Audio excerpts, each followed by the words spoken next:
vamos para a nossa primeira aula sobre dicas de direito para concurso e hoje vamos começar com direito constitucional, especialmente sobre os princípios fundamentais que estão entre os artigos 1º e 4º da Constituição Federal. E como você pode acompanhar aí no material, eu trouxe os artigos e as características que a gente pode tirar desse artigo 1º. A primeira coisa é que o Brasil é uma república. O que significa ser uma república? É que há uma relação entre governantes e governados, ou seja, na república a coisa é do povo, como diz do grego res publica, né? É coisa do povo. Então na república, que é o modelo brasileiro de forma de governo, há uma relação entre governantes e governados e a coisa brasileira, ou seja, o Estado brasileiro, os bens do Estado brasileiro são do povo. Essa é a primeira característica do Estado brasileiro. A segunda é que é uma federação. O que é uma federação?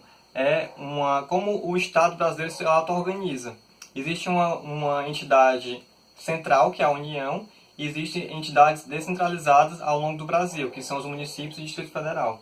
Como você vai perceber aqui no quadro, a forma de Estado justamente é a federação, que é aquele modelo em que existe uma união, que é o poder central, e unidades descentralizadas. A forma de governo, que é a república, que é a coisa do povo.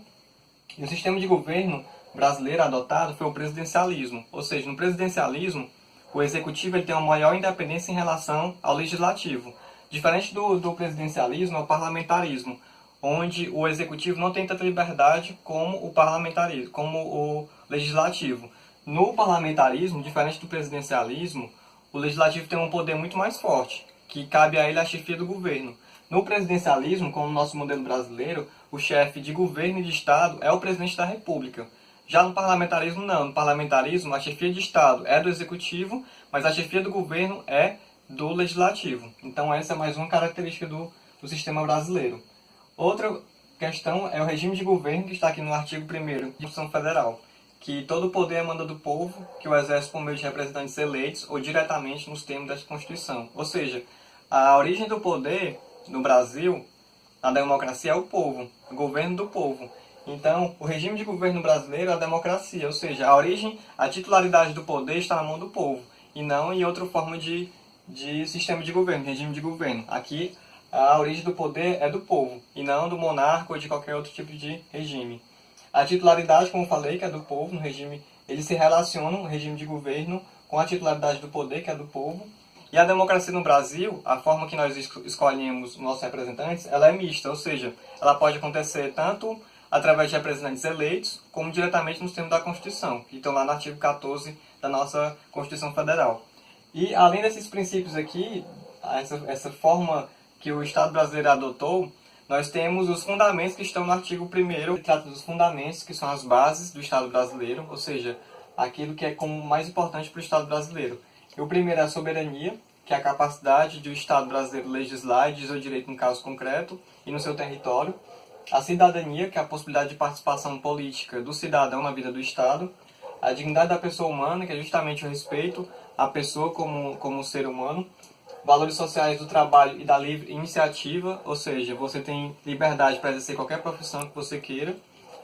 Pluralismo político, que é a sua possibilidade de discordar da opinião de qualquer pessoa dentro do Estado, ou seja, tem a sua liberdade para expressar a sua convicção política, religiosa ou de qualquer outra forma. Sendo que isso aqui são os fundamentos, que são as bases do Estado brasileiro. Já no artigo 3º, nós temos os objetivos, que são justamente metas que o Estado brasileiro quer alcançar. E essas metas é construir uma sociedade livre, justa e solidária, erradicar a pobreza e a marginalização, garantir o desenvolvimento nacional e promover o bem de todos, sem qualquer discriminação. Então, para você decorar isso aqui para concurso, você tem que justamente pegar esses esquemas mnemônicos, né? Então, galera, é isso aí, os fundamentos, não confundam com os objetivos. Sempre as questões de prova, elas vão fazer uma questão colocando, por exemplo, cidadania como objetivo, quando na verdade é fundamento, e colocando, por exemplo, erradicar a pobreza como fundamento da República Federativa do Brasil, quando na verdade ele é fundamento e não objetivo. Para terminar nosso estudo por hoje, vamos fazer o resumo dos nossos princípios fundamentais e falar um pouquinho também do artigo 2º e do artigo 4º. O artigo 1º, como falamos, ele tem como objetivo colocar os fundamentos da República Federativa do Brasil, ou seja, a soberania, a cidadania, a dignidade da pessoa humana, os valores sociais do trabalho e da livre iniciativa e o pluralismo político. Já no artigo 3º, nós vimos os objetivos, que são metas que o Estado brasileiro quer alcançar, que são garantia do desenvolvimento nacional, construir uma sociedade livre, justa e solidária, erradicar a pobreza e promover o bem de todos sem qualquer discriminação. Já no artigo 2º, nós temos a separação dos poderes, né, que foi idealizado lá por Montesquieu, e tem pessoas que colocam até como Aristóteles, que ele fala que os poderes do Brasil, ou seja, o executivo, o legislativo e o judiciário, eles são independentes e harmônicos, ou seja, eles têm uma relação entre eles, são coordenados. E por isso que nós temos as funções típicas e funções atípicas. Por exemplo, nós temos a função típica do Poder Judiciário, que é justamente julgar, dizer o direito ao caso concreto.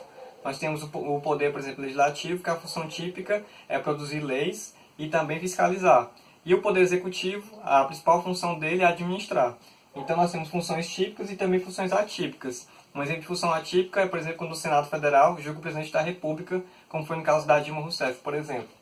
No artigo 4º, nós temos também os princípios nas relações internacionais, que são aqueles princípios que o Brasil adota com outros países, com outros estados soberanos. E estão no artigo 4º da Constituição Federal, que você pode colocar aí no seu material, ver no seu material, que é, por exemplo, a independência nacional, prevalência dos direitos humanos, autodeterminação dos povos, não intervenção. Não tem assim um esquema mnemônico que você pode gravar isso aqui, fica muito difícil, mas você vai lendo e vai vendo que é questões de paz, né? O Brasil sempre quer o diálogo. E no parágrafo único do artigo 4º, ele coloca que a República Federativa do Brasil buscará a integração econômica, política, social e cultural dos povos da América Latina. Cuidado que em concurso eles colocam como fossem os povos da América Central, América do Norte, enfim, tem que ter cuidado que coloca América Latina, ou seja, os países latinos da América do Sul. Então esses são os nossos princípios fundamentais por hoje. Nós vamos resolver agora algumas questões. Aí na nossa live ontem, o nosso curso vai ser de dicas e também questões, e principalmente questões. Então eu coloquei no nosso material aí várias questões de nível básico, nível intermediário e nível avançado. A nossa primeira questão aí foi já agora de 2018, da banca do CESP, do Tribunal de Contas do Estado da Paraíba. Ele coloca assim: de acordo com os princípios fundamentais estabelecidos na Constituição Federal, assinale a opção que apresenta, respectivamente, as formas de Estado e de governo adotadas pelo Brasil. Então, você vê aí que o examinador quis cobrar a forma de governo e a forma de Estado do Brasil. A forma de Estado, que estava no artigo 1º que a gente falou, foi justamente a federação, e a forma de governo que foi adotada pelo Brasil foi a república. Então, o item correto aí é o item A. Os outros, eles estão colocando, confundindo na sua cabeça para você errar. Na segunda questão, nós temos a questão da Universidade Federal lá de Santa Maria, que coloca que nos termos que se encontram previstos na Constituição Federal de 1988, não pode ser considerado como fundamento da República Federativa do Brasil. Então ele quer justamente confundir você, os fundamentos, com os princípios nas relações internacionais. Então a única alternativa aí que não coloca como fundamentos são só o sociedivaplo. O que você não vê de sociedivaplo é o objetivo ou o princípio nas relações internacionais. Então a alternativa correta é a alternativa D, a verdade é a errada, né? E a terceira, que é do CESP lá de TRE Tocantins, a alternativa correta é justamente a letra B, que ele fala que sempre nas relações internacionais do artigo 4º, o Brasil ele vai priorizar a solução pacífica dos conflitos e a não intervenção. Então cuidado com essas questões que colocam os enunciados muito grandes, mas no final ele só quer que você coloque quais são os princípios nas relações internacionais. Na quarta questão, também a letra de lei, você pode ver que ele coloca a cópia do artigo 1º da Constituição Federal. Então a letra correta é a letra A. Basta você ler a Constituição, que realmente tem questões que são letra de lei. E a quinta, por último, a questão mais avançada de juiz federal, que ele coloca a alternativa correta. Qual seria a alternativa correta? A alternativa correta é a letra D, que ele fala que, como república, o Brasil conta com o exercício do poder político em caráter eletivo, transitório e com responsabilidade. Então a letra correta é a letra D. A letra A está errada porque não cabe aos estados a exploração de poços fluviais e lacustres, compete à União. E no item B está errado porque os estados também têm, na verdade os municípios, eles têm autonomia também, conforme o artigo 1º. E no item E, é de competência privativa da União e não dos estados a legislação sobre desapropriação. Então, galera, essas foram as nossas questões de hoje. E fique com esses artigos aqui gravados na sua cabeça que você vai realmente ter sucesso na sua aprovação. Aí eu coloquei aí no seu material esquemas para você gravar essa matéria, né? Por exemplo, eu achei muito engraçado a parte que ele coloca assim, sobre esses fundamentos e sobre os objetivos, que ele coloca assim: o Estado fede, ou seja, é uma federação, a República é fogo, ou seja, é uma forma de governo, o presidente é sistemático, ou seja, o sistema presidencialista é o adotado no Brasil, o regime é democrático, justamente aquele que foi colocado pelo povo. A origem do poder é do povo. E um versículo para finalizar nosso estudo que está lá em Marcos 9:23, que ele diz assim: E Jesus disse-lhe, se tu podes crer, tudo é possível ao que crê. Então, tenha realmente fé em Deus e fé que você pode conquistar o seu cargo público e ser aprovado no concurso. E com essas dicas aqui vão lhe ajudar bastante para você chegar a esse sonho. É isso aí, bons estudos, até a próxima.